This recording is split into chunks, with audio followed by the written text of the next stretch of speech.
I'm going to show you how to use Snap and Read. Snap and Read is a Chrome extension that's already installed on all staff and student accounts. Students can use this through desktop computers and laptops by using the Chrome browser, and it's also already installed on Chromebooks for both teachers and students. So in the toolbar at the top, you'll see this little icon here. It looks kind of like a target, and when you hover over it, it says Snap and Read Universal. You'll click on that, and if you have the red dot here, that means that you're not signed in, so you'll click on Sign In, and sign in with Google. So teachers, you'll use your normal Google sign-in. Students, it's their ID number at students.katyisd.org, and then it's their normal password. If the target up here turns blue, then that means that it is turned on. If it's still gray though, then you'll just need to click on it and turn it on right here. And when I do that, I have this new toolbar that pops up on the right-hand side. So some of my options here, I can speak, so that is going to read the text for me. Now I can choose where I want it to read by clicking on it. A Japanese spacecraft is coming back to Earth with samples from a nearby asteroid. By Elizabeth Wolfe and Brian. And once I was done with it reading, I just clicked again and it stopped. Now I can go down to the next line that I would like it to read. Now, after traveling about 180 million miles, Hayabusa 2 has begun its year-long. And then click again to make it stop. Once I'm done having it read to me, I can click Speak Again, and now I'm back to having my normal cursor. The next option is a screenshot reader. So if there is text in an image that it's not going to pick up by tapping Speak, then you can select this, and then you'll click and drag a rectangle around the words that you want it to read. SpaceX Science. Be aware that if you're using the screenshot reader, sometimes it works well and sometimes it doesn't. The next feature is Simplify Vocabulary. If I click on this, it's going to automatically simplify some of the words for me. So here it changed the word asteroid to space rock, and I can click on it to change it back and forth. I know that it's been changed because it's in italics. So here's dislodge.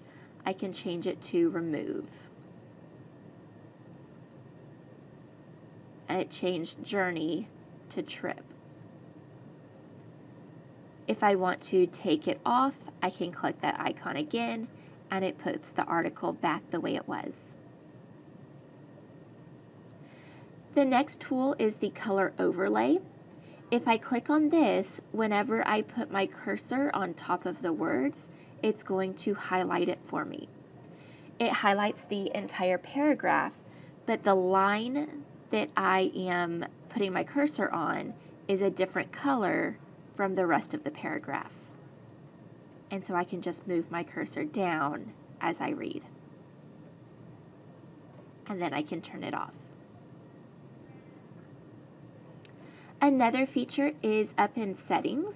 I can get to my settings by clicking on the icon and then going to options.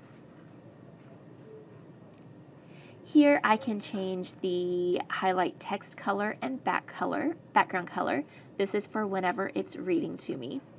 I can change the volume, speed, and pitch, and have it simplify words.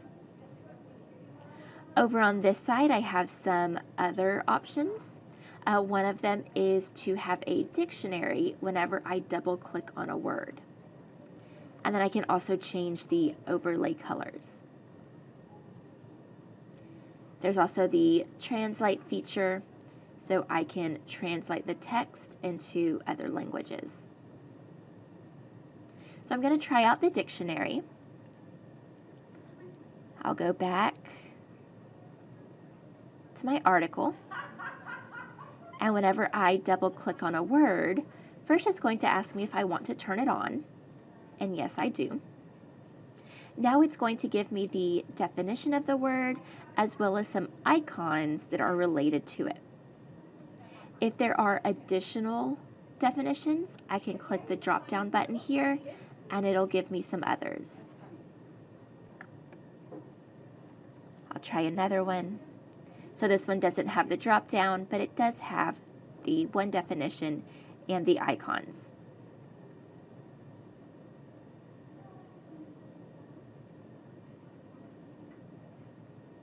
Another tool that I can use by clicking on the extension is to remove distractions. So here I can see that there's a lot of distractions around the article. If I click on remove distractions, it's going to get rid of all of those pictures and other links that could be a distraction and keep it simplified. And I can still use my tools over on the side. Once I'm done with the simplified view, I just click on the icon again, and then it takes me back to the website. And one more feature of Snap and Read is that you can use an outline. So there's the icon in the corner. Mine's hidden by my screencast button right now, but you can also get to it by going up to the extension and then show outlines. So I can add a new outline where I'm taking notes about the article.